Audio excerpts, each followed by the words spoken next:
which was like a little secret club. You know, Fight Club. Nobody talks about Fight Club. No. We had Barclub. Nobody talked about Barclub. There's no footage of Barclub. There's a couple pictures of Barclub, but it was literally we used to go to different parks and battle each other. Oh, okay. And it was like Fight Club. And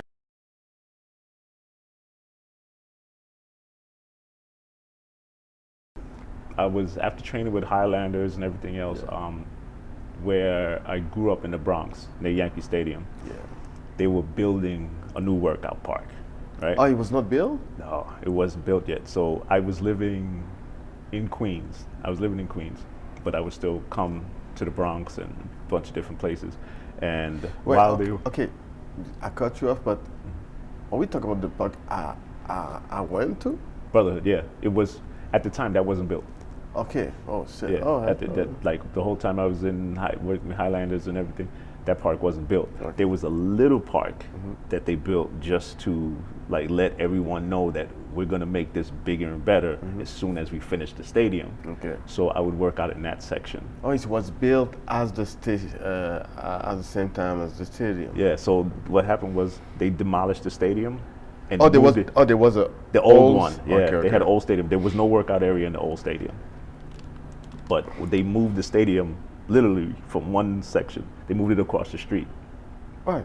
Yeah, so There's a reason for why? No, I guess they spaced. I don't know. Okay. I don't remember what it was, but they demolished a perfectly good stadium and moved it across the street. Okay. So in the space where the stadium was, they built 2 baseball fields, the track and field that you've seen, and the workout area and everything else. Yeah. So as they were building that, I realized there was opportunity for me to come back home and build something there and be the first to do it. It's brand new. Like, this is brand new. This could be mine.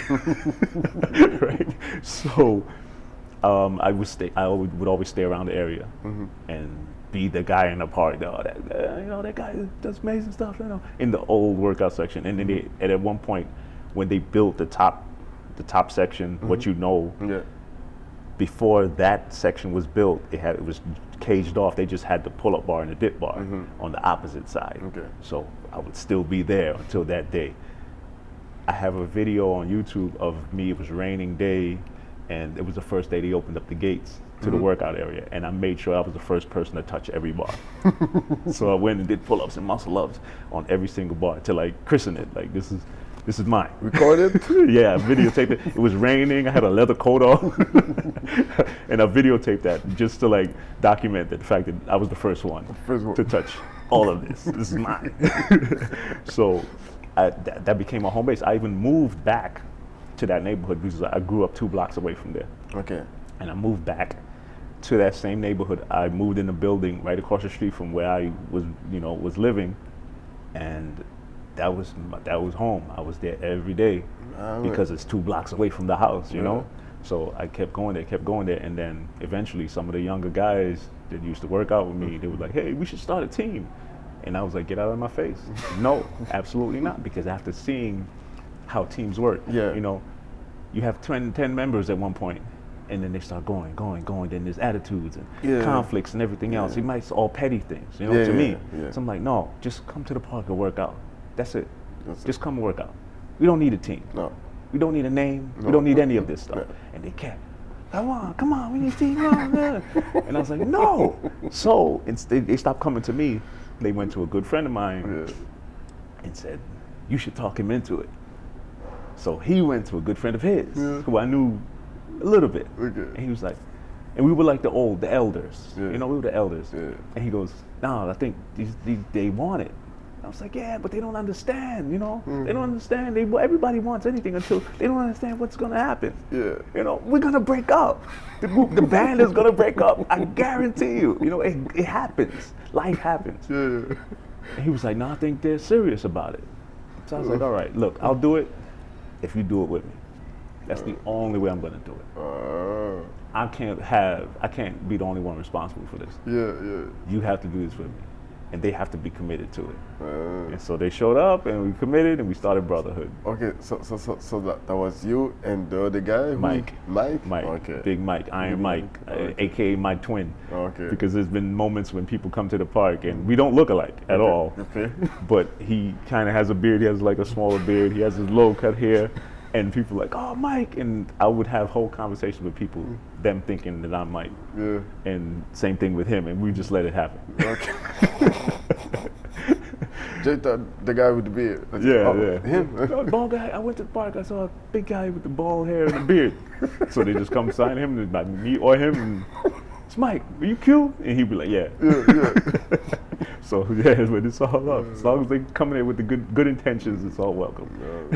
Brotherhood. Yeah. Right. Okay. Yeah. So Brotherhood was the name of the area. oh, that's the name of the area. Yeah. Okay. Before, when the old stadium was there, they used to have basketball courts in the back of the stadium, and they used to have basketball tournaments. And the basketball tournaments were called Brotherhood. Okay. And I went and checked the history of it, and it started off in again another basketball tournament in Harlem, right across the river from where that same place is. So everything in that area, if it was a sporting event, they used to call it Brotherhood. So everybody from that area, if you say, where you going? Brotherhood. That meant that you were going to one of 3 parks in that area, which is walking distance around the stadium. So we kept that name. Oh, that's And that was Scott Bernhard, because he was one of the young guys. Okay. Right? 'Cause like I took a picture once of 3 guys sitting down on the pole, and those 3 kids are the reason why we started Brotherhood. Oh. And Scott was one of them. So we asked him, what do you want to name it? Because you're the ones that you want this. Yeah, you. I was like, no, I don't want to do this. Just keep coming, have a good time, work out, go home healthy, be safe. That's all I want. All I want. You want a team. So what do you want to call this team? And he said Brotherhood. I said, that makes sense. That makes sense. Because now we're keeping the legacy alive. Yes. And that's where the name came from. Brotherhood is not the team more than it is the park. So I always tell people, when you come, you have to show the park honor by doing the 220. Stuff like that. You don't spit on the mat, because that's disrespectful. It's like a dojo. You don't go to the dojo and put your shoes on the mat. So you don't spit on the mat. If you spit on the mat, you do 50 push-ups. You treat that area as if it's your home. And that's what we say. So you come, you show it respect. If it's your first time there, you got to do 220. 220, like I did. So you guys know, you came out. Woody did it. Everybody did it. Loud. I know there was a beat down. He wanted to beat the time. It was in 10 minutes. Oh, yeah. I did not do 10 minutes. I pass over a little bit. Right. But that's part of it. Because I think if everybody's able to accomplish the goal set for it, then it's pointless. I would want to see people fail, because then you have a benchmark. Yeah, you have a benchmark. So you say, okay, that's what I did this time. That's just this moment in time. I know what I did at this time. So the next time, I can either do worse or better. So hopefully you want to do better. So by the time you hit that 10-minute mark, you're like, you know what? I feel stronger now. I feel strong now. So that's why we did that, especially that one, because that was one of the most, rigorous routines, and we learned that. I learned that from Barbarians. Oh, okay. Zeph came to the park when we used to have the Barclub, which was like a little secret club. You know, Fight Club. Nobody talks about Fight Club. No. We had Barclub. Nobody talked about Barclub. There's no footage of Barclub. There's a couple pictures of Barclub, but it was literally, we used to go to different parks and battle each other. Oh, okay. And it was like Fight Club. And we never really talked about it. We never posted about it. We had like a little secret group, stuff like that. And I missed that. It was really cool. But Zeph came, they had a bar club in Brotherhood. Zeph came and he showed some of the young guys how to do the 220 routine. And I've known it from traveling around to Wingate. I've seen it. And so we just said, I don't know if they named it, but we were like, it made sense. It's 220 push-ups. So we was like, oh, it's 220. And a lot of people on like social media, again, because they never saw videos of them doing it. So they saw videos of us doing it. Yeah. So they was like, oh, do the Brotherhood 220 routine. It's not a Brotherhood 220 routine. It's a calisthenic world. The routine is the world known.